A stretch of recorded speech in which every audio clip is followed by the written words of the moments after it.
Hi guys! Welcome back sa channel natin. So for today, we're going to review this TV yung nakuha namin sa pasabay, which is a 32 inches smart LED TV. So ang brand niya is a black. Okay, tara! Check natin kung anong makikita natin sa TV na to, kung okay ba siya or parang nasayangan lang tayo. So samahan niyo ako.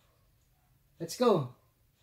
So this TV has HDMI ports, USB, HDMI CEC, Android 9.0, VGA, ARC or audio return channel, and then ang screen aspect ratio niya is 16:9. Meron din siyang built-in Wi-Fi and RJ45 port for wired connection. Ang screen resolution ng TV na to ay 1366 by 768. Sa gilid meron siyang mga ports na 1 coax, 2 USB, and 3 HDMI ports, which is yung isa doon is used for ARC, which is yung para sa audio return channel. And sa ilalim naman niya, andun yung 3.5mm port, yung pang phone, RF antenna, 2 audio video port or RCA port, 1 VGA, 1 RJ45 for wired connection. Normally, when we are talking about TV, dalawa lang naman yung pinaka-major concern yan eh. Yung normal na TV lang. First is yung video, kung malinaw ba, kung maganda ba yung display. And secondly is yung audio. Okay. So, for video, magpe-play tayo ng, sana ma-play, no? Yung mga 4K video stream from YouTube. And hopefully, ma-justify din ng gamit ko na phone, na recorder. Okay. So, for video, try natin kung makakapag-play tayo ng 4K video from YouTube. Okay, so we will play this video. Ang clarity ng video ay dumedepende rin sa internet connection. So kung maganda yung connection mo, of course, maganda rin yung video. No, so let's play and I'll just keep on playing this video for a few minutes and hopefully ma-justify din ng phone na gamit ko, which is ito yung ginagamit ko na pang video dito, no? So, let's try.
Okay, so check lang natin. So this video is playing on 1080p. But sa title, it says 4K. So I think between 4K and 1080p, nasa 4K itong video eh. And hindi lang makategorize ni YouTube, kaya hanggang 1080p lang, no? So mamaya, try pa natin yung ibang video.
Okay, so try naman natin yung ibang video.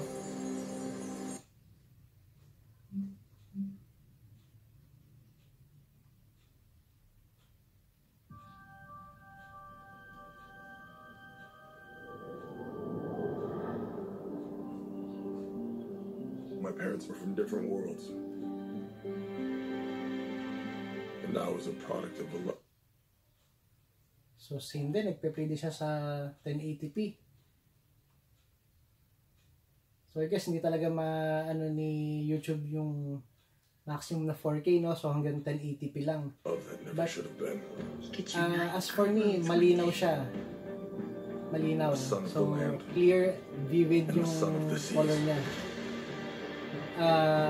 I don't know kung ma-justify ng gamit ko na phone yung video na nakikita ko. Hopefully, sana. You are the bridge between land and sea.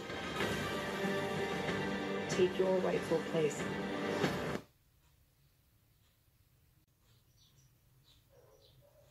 Okay guys, so ngayon naman test naman natin yung built-in audio speaker niya, which is a 2-channel speaker na nasa likod ng TV, no? We will play this music, then later on, yan, nakikita niyo yung soundbar sa unahan, ikakabit natin siya, then itry din natin kung ano yung magiging difference between having an external speaker and yung built-in speaker niya. So, tara, test na natin.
Okay, so there you have it. Na-test na natin yung built-in audio speaker niya. Okay. So, kanina tapos na yung test natin using a built-in speaker niya. So, ngayon, nagkabit ako ng external speaker. which is the Brits Solo Soundbar. It's a 2-channel multimedia speaker. Ang model number niya ay BA-K9. So, tara, test na natin.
Okay, so natest na natin yung audio using external speaker, no?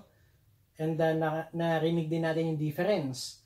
Of course, having an external speaker, especially kung meron ka mga 5.1 or 7.1 channel na speaker, is lalo na yung mga sound surrounds. Siyempre, mas maganda yon. But user discretion na din yun, no? So, ngayon naman ay discuss natin yung CEC feature ng TV. So, ano ba yung HDMI CEC? So, CEC stands for Consumer Electronic Control.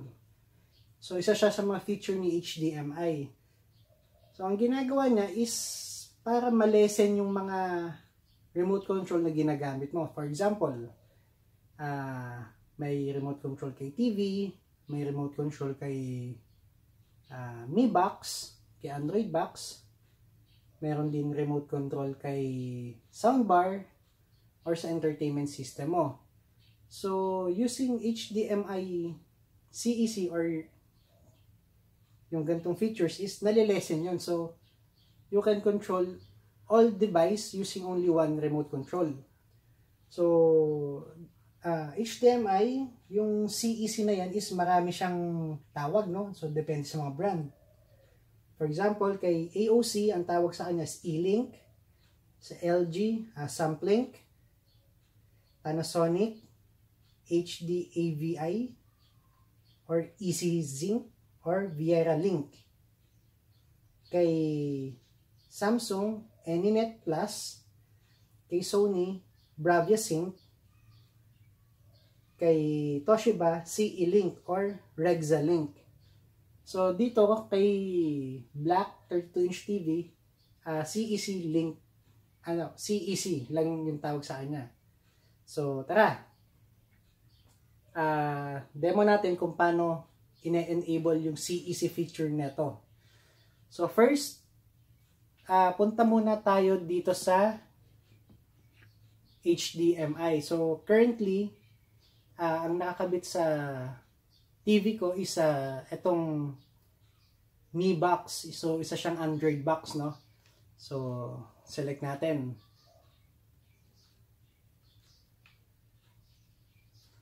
So ito na siya. Since nasa Mi Box na tayo, all we have to do is go to menu sa remote control. Then scroll right hanggang sa commons. Then scroll down naman tayo hanggang makita natin yung HDMI CEC setup. Okay, so dito naka-enable na yung CEC ko. So ano ba yung ito pag disable natin, no? So pag enable ko yan, ano ba yung pwede kong magawa? So ito, TV auto power on. So once na ma-detect niya na nag-on yung device ko, mag-o-on na rin yung TV. So another thing is device auto power off. So pag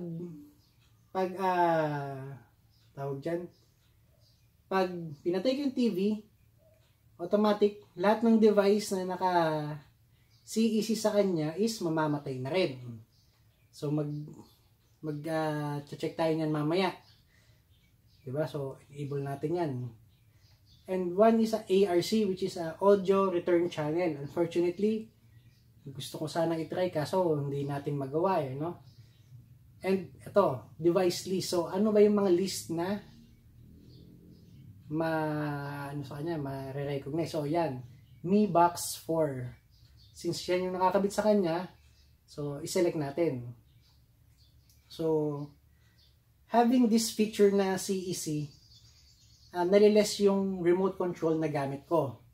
So for example, test natin. Okay. So ito yung remote control ni Mi Box. So I can scroll, select, back using this remote, of course, kasi remote control ni ni Mi Box.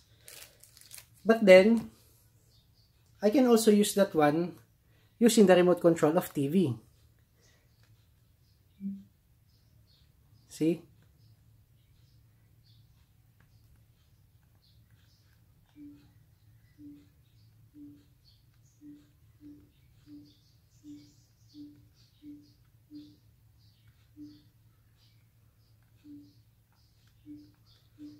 See?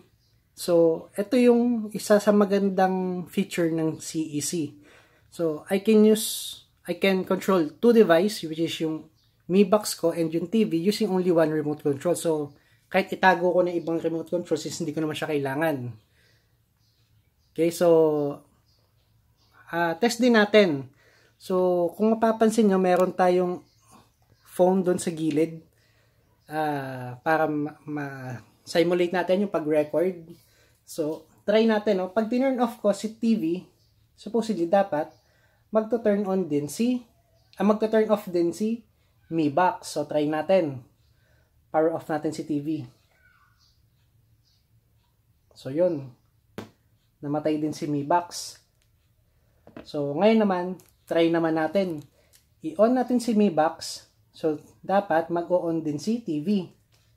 No? So, try natin. No? So, I can control two device using only one remote control. So, ito yung magandang feature pag na-activate mo to sa mga devices mo, no? So, yan. Ito yung splash screen natin.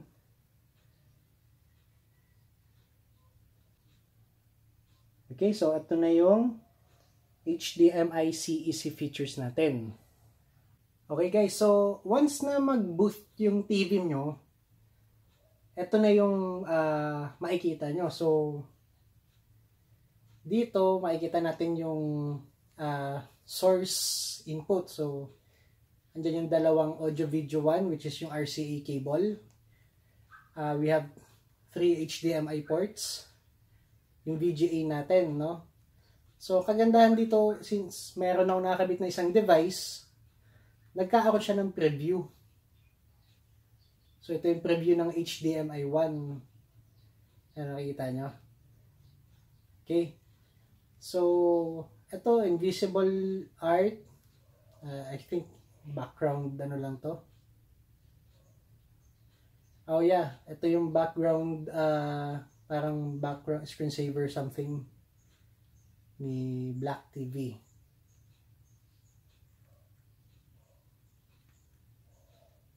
Okay, TV assistant. Try natin. Okay, so parang pang boost lang siya, no? So, kung meron ka mga in-install na apps and pang test ng test ng connection speed mo. Okay, so browser. Yeah. Maganda to, browser. Kasi makakapag-internet ka, no? Actually, mas maganda to kung meron kang mouse or keyboard na nakakabit para mas madali siyang ano. But, sige, try natin. Okay. Let's say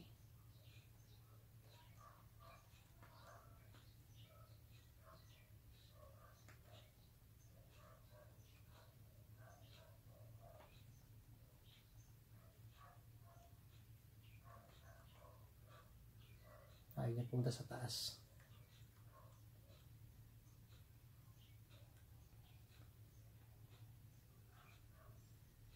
Yan, so nakakapag-Google tayo. Nakapag-browse tayo using this. Okay? So, apps. Meron na tayong mga na-install na apps, no? So, yan sila. YouTube, Red Bull TV, Netflix, Jump Panda, Miracast, and other apps.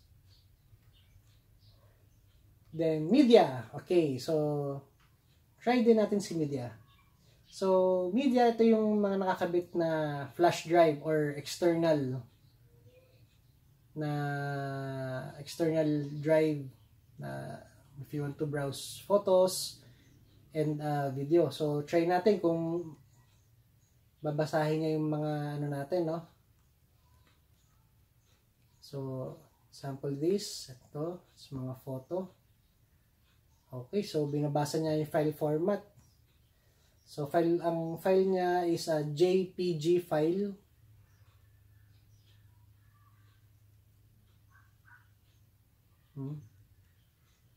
So, JPG file yung file format. So, binabasa niya. Try naman natin yung video.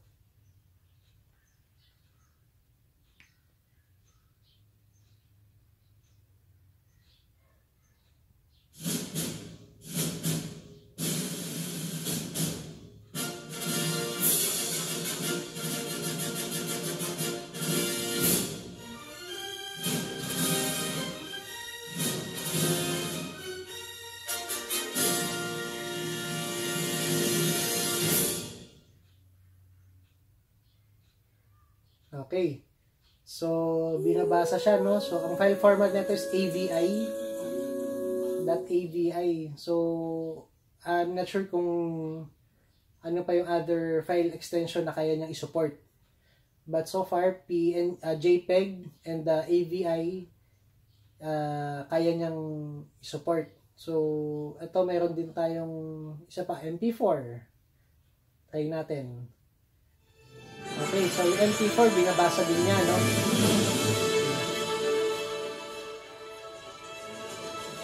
Okay.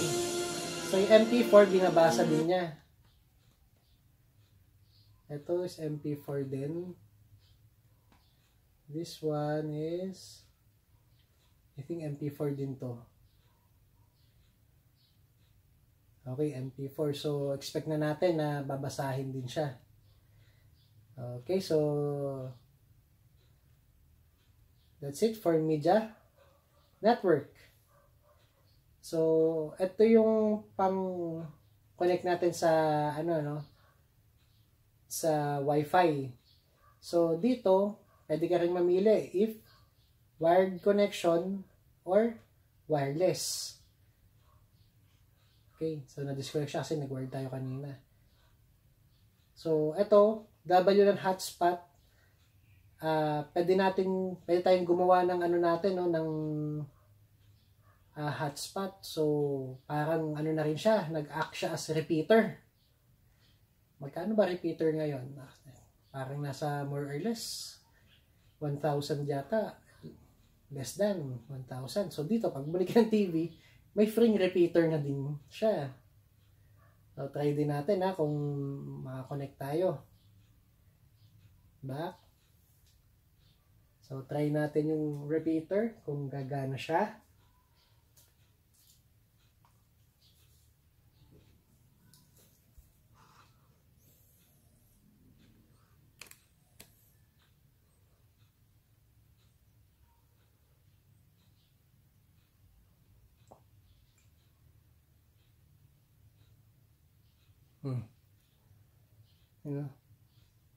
Si Black Smart TV na-detect niya. So, pasok tayo ng password.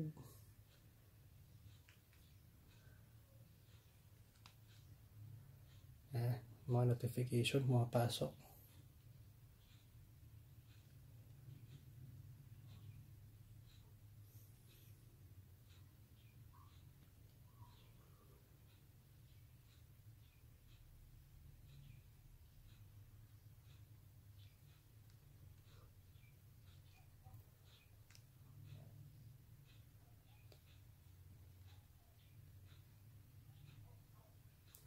Okay, so yan.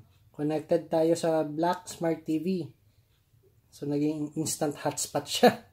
Ang galing. Meron pala siyang ganitong feature. Okay. So, test natin yung kung effective ba yung niya. Asan yung speed test ko?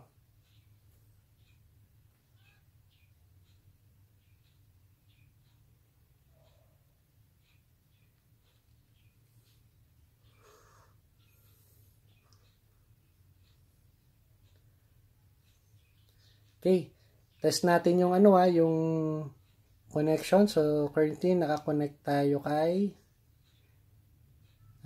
kay Black Smart TV. So, check natin yung speed.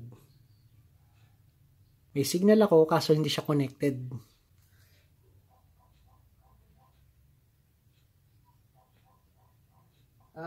Okay. Ganun pala siya. So, pag naka-wire hotspot on ka, nagiging wired connection siya. So, dapat naka-wired siya. Mag-work siya as repeater. Okay. So, hindi siya pwedeng naka-connect siya sa Wi-Fi mo and gagamitin mo rin siya as hotspot. So, hindi pala pwede yun. So, kailangan connected siya sa kable mo, then tsaka mo pwede i-enable yung hotspot. I see. Okay, so dito naman time. So, mostly automatic naman since naka-connect naman tayo sa internet. Okay. Next is common. So, yan. Input. Wallpaper. System recovery password. So, kailangan mo muna mag-input ng password. Blue screen. Device name. So, device name is Black Smart TV. Or you can rename it as kung ano gusto mo. Okay. So, leave ko lang siya as default. And that's it for common. Then, system info. So, internal storage is 8 gig. So, nakapag-consume na ako ng 3.19 gig. Memory, 1 gig. Android version, 9.0. product model, so smart TV. So upgrade system. So currently upgraded naman tayo no, sa latest version. Firmware version ng TV. Then kung ilang core siya, so isa quad core processor. Okay. So na-discuss na natin yung video, audio, and other functions ng TV. So I guess i-grade na natin siya, no? So for video, okay siya sa akin, maganda, malinaw. Siguro ang ano lang is by default parang sobrang bright niya. Though adjustable naman siya. So user preference na yon. Sa audio naman, medyo sa akin hindi pasok yung sound quality. Though as I've said, 'di ba? So audio para sa akin medyo hindi pasok yung quality. So pwede naman tayong maglagay ng external speaker, pero syempre user discretion na 'yon. Okay? So other functions ng TV, yes. easy features na na-test natin and it's working naman. Ang hindi natin na-test is yung ARC, which is audio return channel, and yung RJ45 nga kung gumagana, no, wired connection. So hindi natin siya na-test unfortunately dahil naka-repeater lang tayo dito sa kwarto. Okay, so video okay, audio medyo hindi okay. Wi-Fi, yung connection niya sa Wi-Fi is okay. Wala akong naging problema. Nag-YouTube ako, nag-Netflix ako. Wala akong naging problema doon. And easy features niya, na-test natin, gumagana. And so far ako, walang issue sa akin yun. Okay sa akin tong TV na to. So, ang malaking question is durability. Yun ang di natin masagot. But hopefully, kung sakaling bumigay ito is magkaroon tayo, ma-update ko tong video na to. No? So, yun lang guys. Hopefully, may natutunan kayo and na-enjoy nyo yung pag-review natin ng Black LED Smart TV. So, that's all guys. Everyone, ciao and God bless.